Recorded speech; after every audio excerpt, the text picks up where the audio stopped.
Yeah first of all ఇక్కడికి విచ్చేసినటువంటి media మిత్రులకి, సోషల్ మీడియా యూట్యూబర్స్ ప్రతి ఒక్కరికి పేరు పేరున థ్యాంక్ యూ సో మచ్ అన్న.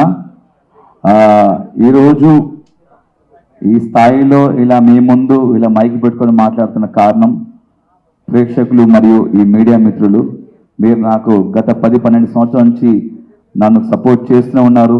ఈరోజు కూడా స్టిల్ ఇక్కడ కూర్చొని మాట్లాడుతున్నాను, నా కోసం వెయిట్ చేస్తున్నారు.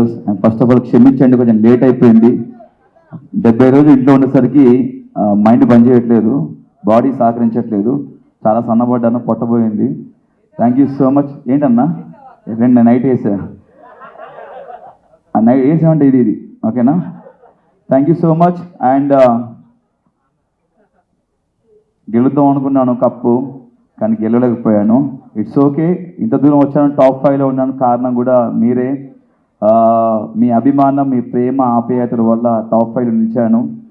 అంటే గెలిస్తే అది ఒక వారం రోజులు, నెల రోజులు, ఇంకో సీజన్ వరకు గుర్తుండిపోద్ది. కానీ ఎంటర్టైన్మెంట్ చేస్తే జీవితాంతం గుర్తుండిపోద్ది ప్రేక్షకుల హృదయాల్లో. నేను చేసిన ప్రతి బిట్టు సోషల్ మీడియాలో మీరు ఎక్కడో చోట పెడుతూనే ఉంటారు, అది చూస్తూనే ఉంటారు, నవ్వుకుంటూనే ఉంటారు. ప్రతి ఒక్కరు ఈరోజు నాకు ఫోన్ చేసి, చాలామంది పెద్దవాళ్ళు చిన్నవాళ్ళు అందరూ ఫోన్ చేసి, పిల్లలు కూడా చాలా బాగా ఆడామన్నాను, బాగా నవ్వించావు, బాగా ఎంటర్టైన్ చేసావు, నువ్వు రియల్ విన్నర్ అని చెప్పారు. Thank you so much. ఇలా ప్రతి సంవత్సరం ఇప్పటివరకు నన్ను గెలిపిస్తూనే ఉన్నాను, నేను గెలుస్తూనే ఉన్నాను, ఇంకా మిమ్మల్ని నవ్విస్తాను. అండ్ బిగ్ బాస్ అనేది నాకు సెకండ్ టైం ఆపర్చునిటీ వచ్చింది. సీజన్ 4లో 13 వారాల నుండి టాప్ 7గా నిలిచాను. ఇప్పుడు సీజన్ 8లో మరొకసారి మీ అందరూ నవ్వించే అవకాశం కల్పించింది స్టార్ మా అండ్ బిగ్ బాస్. జీవితాంతం బిగ్ బాస్కి అండ్ స్టార్ మా ఛానల్కి రుణపడి ఉంటాను. Thank you so much. నన్ను ఇందాక మన జర్నీ వీడియోలో కూడా చెప్పాను, బిగ్ బాస్ హౌస్ ఉన్నప్పుడు నా తల్లిదండ్రులు నన్ను పెంచి పోషించి ఒక స్థాయిలో పెడితే ఈ బిగ్ బాస్ అండ్ స్టార్ మా మరొక స్థాయిలో పెట్టింది. Thank you so much once again. ఎంటర్టైనర్గా పరిచయం చేసింది సీజన్ 4 నుండి నన్ను ఎంటర్టైనర్గా పరిచయం చేశారు ఈ ప్రపంచానికి. మరొకసారి అవినాష్ అనేవాడు కామెడీయే కాదు, ఏదైనా చేయగలడు, ప్రతి టాస్క్ ఆడతాడు, కామెడీ తప్ప ఏం చేయలే అన్న వాళ్ళకి కామెడీయే కాదు అన్నీ చేస్తాను ప్రూవ్ చేశాను. అది మీ అందరి ధైర్యం, మీరు ఇచ్చిన ధైర్యం, మీరు ఇచ్చిన బ్లెస్సింగ్స్ వల్ల. Thank you so much. And హౌస్లో చాలామంది కంటెస్టెంట్స్ కూడా నాకు సపోర్ట్ చేశారు, ముఖ్యంగా రోహిణి అండ్ తేజ కూడా. థ్యాంక్ యూ సో మచ్ రా తేజ అండ్ రోహిణి, మీకు కూడా. ఇంకేం చెప్పాలి, ప్రతి క్షణం అనుక్షణం చివరి శ్వాస వరకు మీ అందరూ నవ్విస్తూనే ఉంటాను, ఎంటర్టైన్ చేస్తూనే ఉంటాను. Thank you so much. మీరు ఏమైనా అడగరంటే అడగొచ్చన్నా. పార్టీ చేసుకుందాం, పార్టీ చేసుకుందాం, అంతేముంది. 70 రోజులు లేకుండా లోపల, బయటకు వచ్చాక చేసుకుందాం. పార్టీ ఉంది, పుష్ప కూడా ఉంది థియేటర్లో. విన్నర్ నిఖిల్ గురించి కామ్ అండ్ కంపోజ్డ్. వాడు ఫస్ట్ 3 వారాలు 4 వారాలు నిఖిల్ నాకు ముందు నుంచే ఫ్రెండ్. అక్కడికి వెళ్ళాక నేను చెప్పాను, 3-4 వారాలు నువ్వు చాలా డల్గా ఉన్నావు, నేను నిఖిల్ని చూడట్లేదు, వేరే నిఖిల్ని చూస్తాను చెప్పాను. దాని తర్వాత కొంచెం ఎమోషన్స్లో ఫీల్ అయి ఉన్నాడు వాడు. ఎమోషన్స్ అన్ని పక్కన పెట్టి గేమ్ ఆడడం స్టార్ట్ చేశాడు. సో నైస్ పర్సన్, మంచి స్నేహితుడు, my friend, living legend. Nabeel, నేను బయట ఉన్నప్పుడు నబీల్ ఆట చూశాను, 5 వారాలు చూసి చాలా కత్తిలా ఆడుతున్నాడు అని చెప్పేసి నేను లోపలికి వెళ్ళే ముందు చెప్పాను స్టేజ్ మీద, నాకు కత్తిలా ఆడుతున్నాడు నబీల్ అని చెప్పేసి. లోపలికి వెళ్ళాను, ఆయన మెంటాలిటీ నచ్చింది నబీల్ది. వయసులో చిన్నవాడైనా సరే చాలా బాగా ఆడుతున్నాడు. అందుకే లోపలికి వెళ్ళి నబీల్తో ఫ్రెండ్షిప్ చేయడం జరిగింది. మా ఇద్దరికి అక్కడ సెట్ అయిపోయింది. మన కరీంనగర్, మనది కరీంనగర్, అక్కడ వరంగల్, కొంచెం సెట్ అయిపోయింది అట్లా అన్న.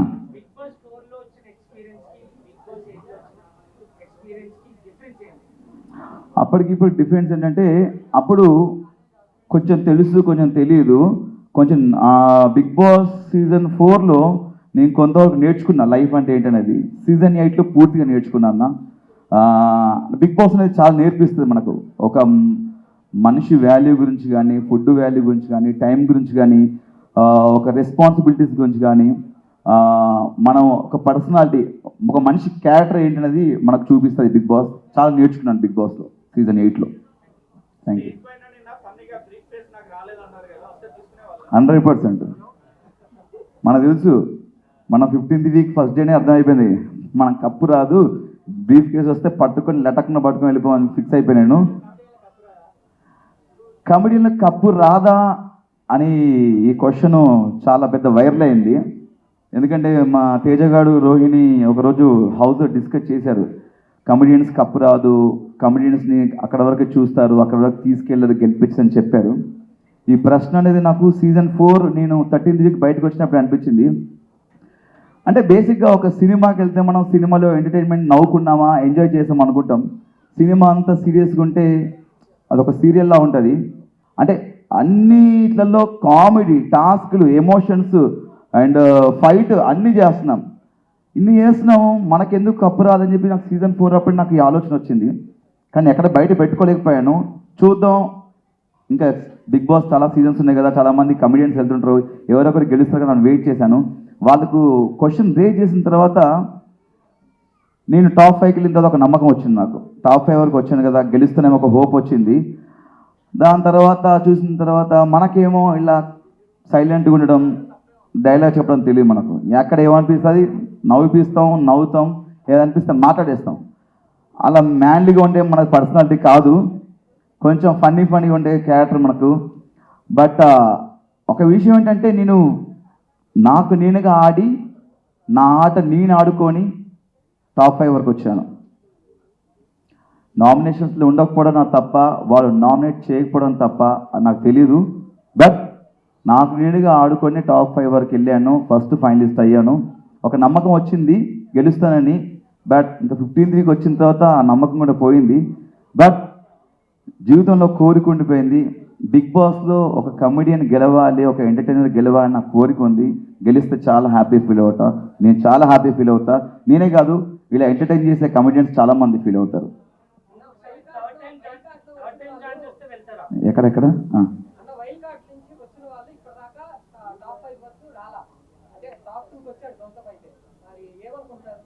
టాప్ 5 వచ్చారు అనుకుంటున్నా, మన నవదీప్ గారు వచ్చారు అనుకుంటా. టాప్ 2 రాలేదు.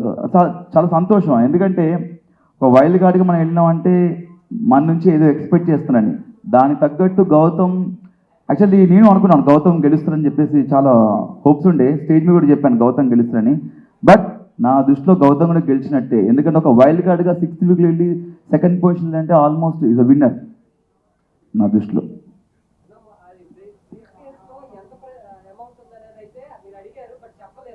నేను అది చెప్పలేదన్న, నాకు యాక్చువల్లీ అదే ఉండే. సిల్వర్ సూట్ కేసులో ఎంతుందో చెప్పలేదు, గోల్డెన్ సూట్ కేసులో ఎంతుందో చెప్పలేదు. చెప్తే బాగుంది అనిపించింది. లోపల చెప్తే ఆ ఇద్దరిలో ఎవరో ఒకరు డబ్బు అనగానే ఒక ఆబ్వియస్లీ టెంప్ట్ అయిపోతాం. చెప్తే ఫిగర్ చెప్తే బాగుండని నాకు సార్ని అడిగాను, బట్ చెప్పలేదు. నాకు చెప్పినా చెప్పకపోయినా సూట్ కేసు తీసుకొచ్చేవాడిని నాకు ఇస్తే ఇట, బట్ ఇవ్వలేదు. అంటే తెలుగు కన్నడ అని పక్కన పెడితే బేసిక్గా మనందరం ఒకటే. వాళ్ళు ఇక్కడ వచ్చి చాలా సంవత్సరాల నుంచి వర్క్ చేస్తున్నారు, సీరియల్స్లో కానీ సినిమాలో వర్క్ చేస్తున్నారు. అంటే ఫస్ట్ ఆఫ్ ఆల్ ఏంటంటే మన తెలుగు ఆడియన్స్ వాళ్ళు వీళ్ళు చూడరు, ప్రతి ఒక్కరిని ఎంకరేజ్ చేస్తారు, ప్రతి సినిమాని చూస్తారు, ప్రతి సినిమా యాక్టర్ని ఎంకరేజ్ చేస్తారు. భాష చూడరు, ఫస్ట్ ఆఫ్ ఆల్ పర్సన్ని చూస్తారు, అతని బిహేవియర్ని చూస్తారు, ఆ క్యారెక్టర్ని చూస్తారు.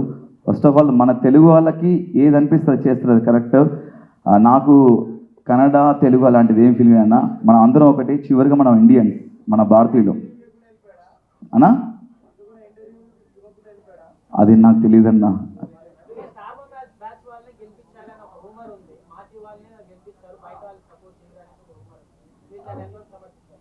అంటే అది రూమర్ కదన్నా, దాన్ని రూమర్ క్రియేట్ చేశారు కాబట్టి అది రూమర్ అనుకుందాము. నాకు తెలియదు యాక్చువల్లీ.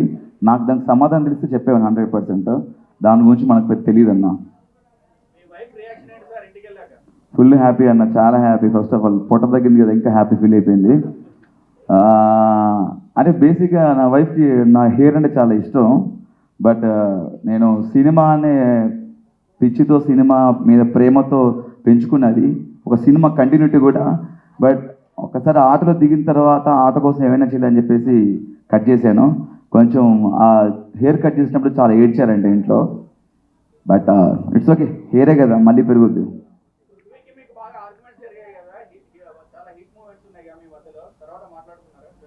ఇక నేను చాలాసార్లు చెప్పాను ఇది ఒకటి గేమ్ వరకే, ఆట వరకే, మనం ఒక షోకి వచ్చాం, ఇది ఆట వరకే, బయటికి వెళ్ళిందాక నాకు ఎలాంటి ఉండవు ఫీలింగ్స్ అని చెప్పాను. ఆర్గ్యుమెంట్ జరుగుతుంటాయి, మనోడి విషయంలో జరిగింది ఎక్కువ డిస్రెస్పెక్ట్, వద్దు వద్దనం కూడా ఒరే ఒరే అని పిలవడం, వాడు వీడు అని పిలవడం. ఒక మనిషికి మనం చెప్తాం ఒకసారి 2 సార్లు చెప్పినా కూడా మళ్ళీ అదే చేస్తున్నాయంటే అది తెలియకన్నా తెలిస్తే నాకు తెలియదు. బట్ అది గేమ్ వరకే ఉంది. బట్ నాకు మాత్రం పృథ్వీ ఒక మంచి ఫ్రెండ్ లానే, ఇప్పటికి కలిస్తే హాయ్ చెప్తాను, వెళ్ళేటప్పుడు బాయ్ చెప్తాను.